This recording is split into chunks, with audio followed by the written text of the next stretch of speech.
Assalamualaikum warahmatullahi wabarakatuh, pemirsa, Waalaikumsalam. kembali lagi di Khazanah Quran. Hari ini kita akan membahas terkait dengan sejarah peradaban wabil khusus di surah Al-A'raf. Masih bersama saya Aurelia Adra dan juga Ustadz kita, Ustadz Nur Fajri Ramadan. Assalamualaikum Ustadz. Waalaikumsalam warahmatullahi wabarakatuh. Apa kabarnya hari ini Ustadz? Alhamdulillah baik. Mudah-mudahan Kak Aurel dan para hadirin pemirsa juga dalam sehat dan afiat. Amin amin ya rabbal alamin. Pak Ustadz, hari ini kita akan fokus membahas surah Al-A'raf. Ya, Banyak yang bilang surat ini adalah surat sejarah, Pak Ustadz. Nah, itu seperti apa sih? Kenapa sih kok bisa banyak yang bilang seperti itu, Ya Pak mungkin ya disebut surat sejarah karena dari ayat 59 sampai 95 dari surat ini itu penuh dengan penyebutan umat-umat yang telah terdahulu. Mulai dari Nabi Nuh, Nabi Hud, Nabi Soleh, terus begitu. Bahkan di ayat 100-an pun itu ada cerita tentang Bani Israel, Nabi Musa, Nabi Harun dan kaumnya beserta Fir'aun ya. Jadi surat Al-A'raf isinya adalah kisah-kisah generasi terdahulu. Dan itu wajar. Dalam artian karena surat Al-A'raf merupakan surat Makkiyah. Surat Makkiyah adalah surat yang ayat-ayatnya mayoritas atau seluruhnya diturunkan sebelum Nabi SAW tiba di Madinah. Kalau Nabi sudah tiba di Madinah, maka ayat-ayat yang diturunkan kepada beliau disebut ayat-ayat Madaniyah. Dan kalau ada satu surat mayoritas ayatnya Madaniyah, maka disebut surat Madaniyah. Gitu ya. Ya. Ciri khas surat Makkiyah adalah banyak cerita karena memang audiens yang dihadapi adalah mereka-mereka yang umumnya tidak percaya, mengingkari. Beda dengan Madinah. Madinah itu jamaahnya Nabi Muhammad SAW umumnya adalah orang-orang yang sudah beriman. Nah, orang yang belum beriman dia butuh banyak contoh, banyak kisah. Satu biar tertarik mendengarkan, menyimak, mengkaji karena cerita kan lebih mudah dipikirkan, dicerna. Yang kedua adalah juga berkaitan dengan karena karakternya banyak yang mirip dengan umat-umat terdahulu. Ya.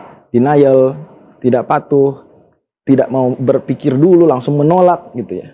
Dan Allah sudah isyaratkan di awal surat Al-A'raf, wa kam ahlakna min qaryatin. Kami banyak sudah binasakan kaum-kaum terdahulu. Tapi ini satu informasi tambahan penting ya, bahwa setelah Nabi Musa alaihissalam diutus dan diberikan kitab suci Taurat, maka tidak ada lagi bangsa yang Allah azab secara keseluruhan. Allah firmankan di surat Al-Qasas surat 28 ayat 43, wa laqad ataina Musal kitaba min ba'di ma ahlaknal qurunal ula. Jadi kata para ulama ketika menafsirkan surat Al-Qasas ayat 43 tersebut, menukil dari pendapat banyak sekali penafsir klasik, itu maksudnya setelah Nabi Musa menerima Taurat, tidak lagi ada bangsa yang dibinasakan secara keseluruhan. Dan ini salah satu rahmat dari Allah. Kenapa? Karena setelah itu lebih mudah untuk berpikir, banyak argumen sudah disampaikan, gitu ya. Yang mudah-mudahan mengajak kita semua menyadari rahmat dan kasih sayang Allah. Kita banyak melanggar, banyak bandel, tidak patuh, tapi Allah memberi kesempatan banyak untuk bertaubat, memperbaiki diri. Baik Pak Ustadz, ini menjadi menarik Pak Ustadz, karena tadi sempat dimention juga bahwa kalau memang sebenarnya sebelum terakhir di Nabi Musa itu sudah ada suatu pola bahwa peradaban ketika contohnya mungkin ada yang zolim itu diazab secara keseluruhan seperti itu Pak Ustadz. Nah itu apakah ada sebuah kita sebutnya template ataupun peta ataupun pola yang biasanya dilakukan kezoliman kemudian juga dengan apa yang menjadi sanksinya kemudian menjadi berubah pola ini atau seperti apa Pak Ustadz? Baik. Jadi para nabi itu semua misi dan visi utamanya sama, yaitu menyampaikan ajaran Allah yang fondasi dasarnya adalah tauhid. Sehingga dakwah tauhid mengajak untuk berakidah yang benar, mengesahkan Allah, tidak beribadah pada selain Allah, itu adalah tugas utamanya para nabi. Plus juga mereka mengajarkan pokok-pokok dari karakter yang mulia, akhlak mulia, pokok-pokok ibadah. Sehingga semua nabi yang dalam riwayat Imam Ahmad dan lain-lain disebutkan jumlah totalnya 124.000, tidak hanya 25 seperti nama nabi yang secara eksplisit ya dimention dalam Al-Quran, tapi ada 124.000 menurut hadis tersebut. Maka semuanya itu mengajarkan tauhid sebagai tugas utama. Kemudian mengajak kepada pokok-pokok akidah, pokok-pokok ibadah dan pokok-pokok akhlak yang sama.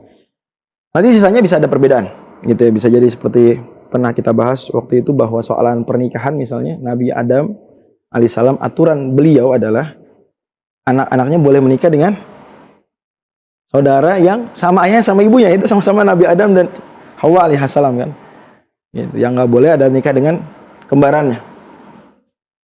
Yang kemudian itu ceritanya Qabil dan Habil ada di surat Al-Maidah. Kemudian zaman nabi-nabi setelahnya nggak boleh lagi tuh nikah kalau seayah seibu. Berarti kan ada perbedaan apa di situ? Aturan fikih ya. Tapi pokoknya sama. Nah, para nabi dahulu mereka mengajak kepada tauhid, kepada pokok-pokok amal soleh, tapi kaumnya banyak menentang. Jadi polanya mereka diajak kepada kebenaran, disampaikan argumennya, kemudian mereka menolak. Dan baru dihukum ketika mereka minta mujizat. Gitu. Ada yang minta mujizatnya apa? Oh, tunjukkan kepada kami bahwa misalnya engkau mampu begini dan begitu karena engkau nabi. Dan ada yang dikabulkan persis hukumannya. Kalau enggak mau, hukuman yang parah. Kalau kita ingat di akhir surat Al-Maidah ada kisah Ashabul Maidah ya. Itu saja meskipun tidak dibinasakan secara umum, tapi hukumannya serius, diubah jadi hewan. Karena sudah minta mujizat terus apa? Tidak diberi. Nah, ini salah satu hikmah.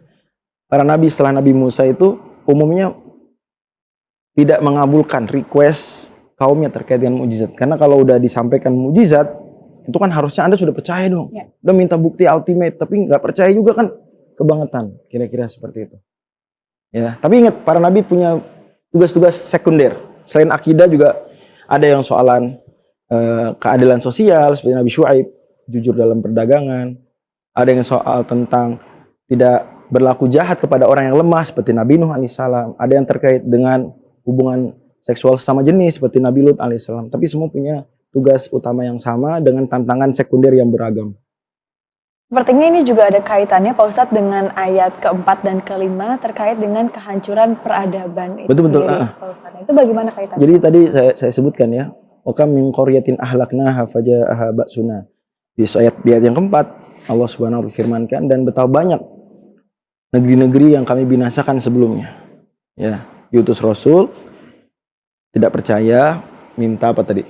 Minta mujizat, minta beragam bukti, dikasih, kemudian masih denial, dihukum.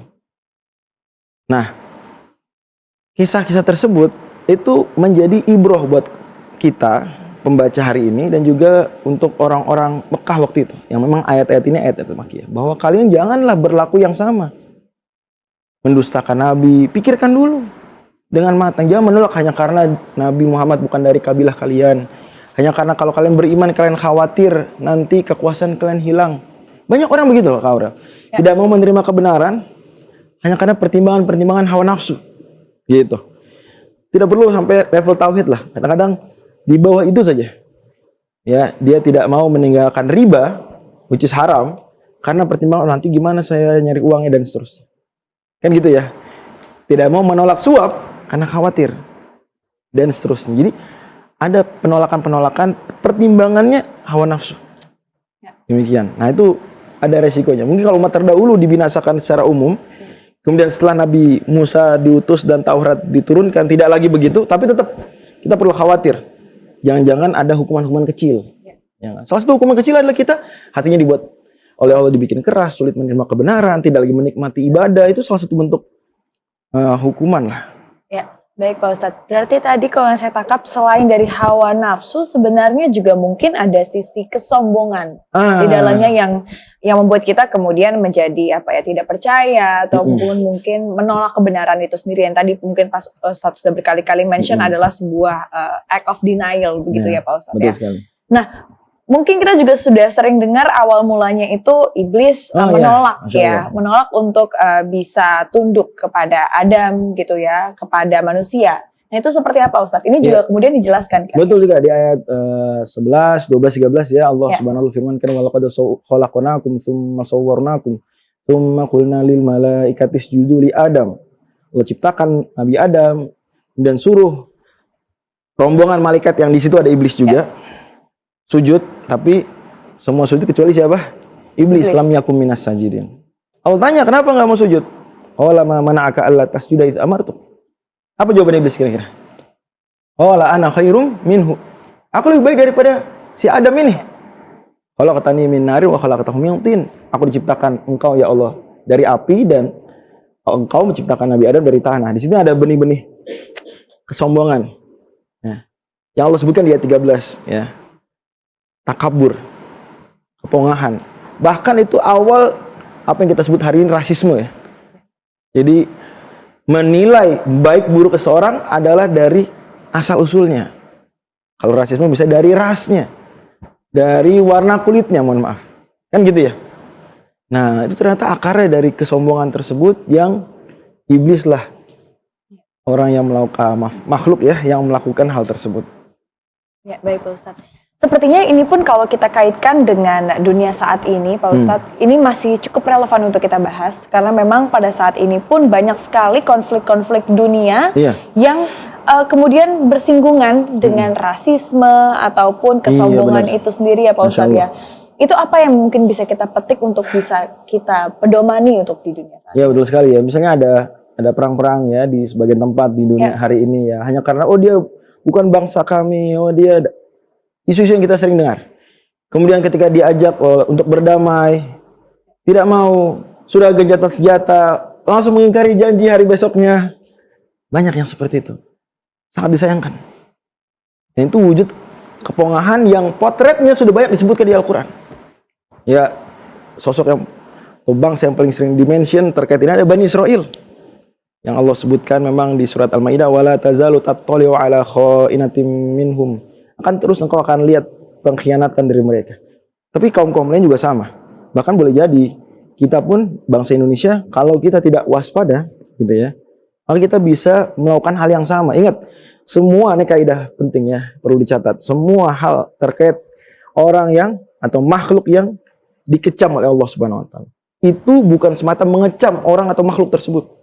Tentang iblis, tentang kaumnya Nabi Nuh, Nabi Hud, bukan hanya mereka saja yang dikecam, tapi siapa juga? Siapapun yang melakukan hal yang sama. Oke, di ayat tersebut iblis yang dikecam. Tapi kalau kita berperilaku seperti iblis, ketika salah bukannya apa? Minta maaf, justru apa? Sombong. Mencari-cari pembenaran. Sombong, pongah, tidak mau berpikir. Ya, sebagian ulama misalnya Al-Hafidz Ibnu Qayyim sebutkan bahwa kalau mau dipikir sebetulnya argumen iblis bahwa dia lebih mulia karena dia dari api, sementara Nabi Adam lebih hina karena dari tanah, itu kalau dipikir-pikir gak make sense juga secara logika. Karena sebetulnya mana yang lebih banyak manfaatnya? Tanah daripada api. Ya. Lebih senang apa Kak Aurel? Dikasih tanah atau dikasih api? Tanah, Pak. Nah, kira-kira begitu gambarannya. Tanah kesuburan, banyak tanaman dan api menghancurkan. Jadi ada di situ selain kepongahan juga tidak mau berpikir. Ya, Pak Ustadz. Kemudian menjadi menarik kalau kita lanjutkan ke ayat yang selanjutnya di ayat 34 itu juga disebutkan bahwa setiap peradaban itu juga punya ajalnya. Iya, walikulli ummatin ajal. Ya. Itu seperti apa Pak Ustadz? Jadi memang tadi kita sebutkan di surat Al-A'raf ini banyak bangsa-bangsa, kaum-kaum ya. Tokoh-tokoh yang kemudian Allah hukumannya seringkali bahkan yang disebutkan di surat ini adalah hukuman yang parah sekali gitu ya. Yang berujung pada ajal. Nah, ini di ayat 34 setiap umat termasuk person-person di umat tersebut yaitu pribadi-pribadi kita. Setiap jiwa, setiap kita apa? Akan memiliki ajal. Ya, setiap kita akan ada akhirnya karena kita semua pada akhirnya makhluk tadinya tiada kemudian ada diciptakan Allah. Kemudian nanti akan fana juga, melemah gitu ya. Bahkan menghadapi ajal kematiannya. Nah, berarti pelajaran bisa dipetik dari situ bahwa ketika waktu kita terbatas, kita tidak abadi. Mengapa kita tidak mengisi hidup kita yang sementara itu dengan amal soleh, malah kita isi dengan kepongahan. Sesombong-sombongnya kita, sehebat-hebatnya kita, tidak berdaya menghadapi ajal ketika sudah tiba yang tidak bisa dipercepat, apalagi diperlambat. Ya, baik Pak Ustadz. Kita masih akan lanjutkan diskusi kita terkait dengan surah Al-A'raf, tapi para pemirsa jangan kemana-mana karena kita akan kembali setelah jeda pariwara berikut ini.